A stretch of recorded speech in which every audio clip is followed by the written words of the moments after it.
میرے عزیزو عشرہ ذوالحج میں تکبیر تشریق کا پڑھنا بھی میرے عزیزو بہت زیادہ ضروری ہے، اور 5 دن تو ایسے ہیں کہ جس میں تکبیرات تشریق کا پڑھنا واجب ہے۔ اس کے مسائل کے بارے میں بہت سارے لوگ نہیں جان پاتے ہیں۔ دیکھو، علم کا ہونا بھی بہت زیادہ ضروری ہے۔ آپ کی نظر میں کس چیز کی اہمیت ہے، کس چیز کی نہیں ہے، شریعت نے کس چیز کو فضیلت دی ہے، کس چیز کی فضیلت بتائی ہے، ہم اس چیز کو اگنور کر رہے ہیں، ہماری نظر میں اس چیز کی کوئی اہمیت نہیں ہے، تو میرے عزیزو یہ دلیل ہے لا علمی کی، یعنی ہمارے پاس میں علم نہیں ہے، جس کی وجہ سے ان چیزوں کو بھی ہم اگنور کر دیا کرتے ہیں، ان چیزوں کو بھی ہم میرے عزیزو چھوڑ دیا کرتے ہیں کہ جس کا شریعت نے ہمیں کرنے کو حکم دیا ہے۔ اب دیکھو تکبیر تشریق کا معاملہ، اللہ اکبر لا الہ الا اللہ واللہ اکبر وللہ الحمد، یہ پڑھنا واجب ہے 9 تاریخ سے لے کر، یعنی 9 ذی الحج سے لے کر 13 ذی الحج تک، یعنی 5 دن ہر نماز کے بعد میں، 9 تاریخ کی 9 ذی الحج کی فجر کی نماز کے بعد میں پڑھنا شروع کریں گے، اور 13 تاریخ کی عصر تک اس کو پڑھا جائے گا۔ ہر نماز کے بعد میں پڑھنا اس کو واجب ہے، ہر شخص کو پڑھنا ہے، چاہے وہ مرد ہو عورتیں ہوں، سب کو پڑھنا واجب ہے میرے عزیزو۔ اب ہوتا کیا ہے، بہت سارے لوگ شرم کی وجہ سے، بہت سارے لوگ کسی وجہ سے نہیں پڑھ پاتے۔ اگر آج کا حساب لگایا جائے تو میرے عزیزو پیر کے دن کی بقرعید ہوگی، یعنی پہلا دن ہوگا 10 تاریخ ہوگی، تو اتوار کے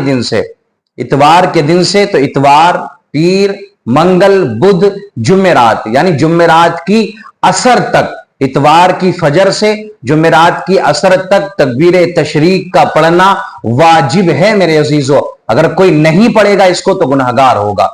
تو یہ بظاہر ہماری نظر میں ایک چھوٹی سی بات ہوگی، اور بہت سارے لوگ نہیں کر پاتے ہیں اس عمل کو، بہت سارے لوگ نہیں کرتے ہیں کیونکہ وہ اہمیت نہیں جانتے اس چیز کی۔ آپ نے دیکھا ہوگا رمضان کے مہینے میں میرے عزیزو تراویحوں میں 4 رکعت کے بعد میں میرے عزیزو تسبیح پڑھی جاتی ہے، اس کا پڑھنا تو سنت ہے، کوئی زیادہ ضروری بھی نہیں، کوئی نہیں پڑھے گا تو کوئی گناہگار نہیں، لیکن اس کے پرچے چھاپے جاتے ہیں مسجدوں کے اندر۔ لیکن جس کا اہتمام کرنا ہمارے لیے ضروری ہے، جس کا پڑھنا ہمارے لیے واجب ہے، اس کے لیے کوئی اہتمام نہیں، اس کے لیے کچھ نہیں کیا جاتا ہے۔ حالانکہ تکبیرات تشریق کا اہتمام ہونا چاہیے، ہر شخص کو پڑھنا ہے، چاہے وہ جماعت کے ساتھ میں نماز پڑھ رہا ہے، چاہے وہ جماعت کے بعد میں آیا ہے۔ اگر اکیلے اس نے نماز پڑھی ہے تو فرض نماز کا جیسے ہی وہ سلام پھیرے گا اس کے فوراً بعد اسے پڑھنا ہے، ہر نماز کے بعد میں اسے پڑھنا ہے۔ تو بہت ساری چیزیں ایسی ہیں میرے عزیزوں کہ جس کو ہم اہمیت نہیں دے پاتے، یعنی ہم یہ سمجھتے ہیں کہ کوئی زیادہ ضروری یہ چیز نہیں ہے، حالانکہ ان چیزوں کے اندر بہت کچھ پوشیدہ ہوتا ہے، بہت کچھ چھپا ہوا ہوتا ہے۔ تو جو خواتین ہیں انہیں بھی پڑھنا ہے اس کو، اب وہ یاد کس طرح سے کریں، کس طریقے سے یاد رکھیں کہ انہیں پڑھنا ہے، تو ایسا کریں کہ جب نماز پڑھیں گی وہ جس مصلے پر، تو اس پر ایک چٹ لگا لیں، یاد رکھنے کے لیے ایک چٹ لگا لی جائے اس کے اوپر، تاکہ جب بھی وہ سلام پھیریں، جب بھی وہ نماز پڑھیں، انہیں اس چٹ کو دیکھ کر کے یاد آ جائے کہ ہاں ہمیں تکبیر تشریق کو پڑھنا ہے۔ تو میرے عزیزو 9 تاریخ سے پہلے آج جمعے کا دن ہے، کل ہفتے کا دن، اس کے بعد میں اتوار، یعنی ایک دن بیچ میں ہے۔ اتوار کی فجر سے، میں دوبارہ عرض کر دوں، اتوار کی فجر سے اتوار، پیر، منگل، بدھ، جمعرات کی عصر تک، یعنی عصر کی نماز کے بعد میں پڑھنا ہے، پھر یہاں آخر ہو جائے گا، پھر نہیں پڑھنا ہے۔ یہاں تک آپ کو ہر نماز کے بعد میں سلام پھیرنے کے بعد میں، فرض نماز کے سلام پھیرنے کے بعد میں تکبیر تشریق کو پڑھنا ہے، ہر نمازی کے لیے، ہر شخص کے لیے واجب ہے۔ اور یوں بھی میرے عزیزو، یار یہ تو اللہ کی کبریائی بیان ہو رہی ہے نا، اللہ کی حمد بیان ہو رہی ہے، ٹھیک ہے نا؟ تو یوں بھی اگر آپ بیٹھے ہیں خالی دنوں میں، اور یہ عشرہ ذی الحج چل رہا ہے ابھی، تو یہ تو برکتوں والے دن چل رہے ہیں، رمضان کے بعد میں اگر کوئی افضل دن ہے، فضیلت والے دن ہے، تو وہ یہی 10 دن ہے،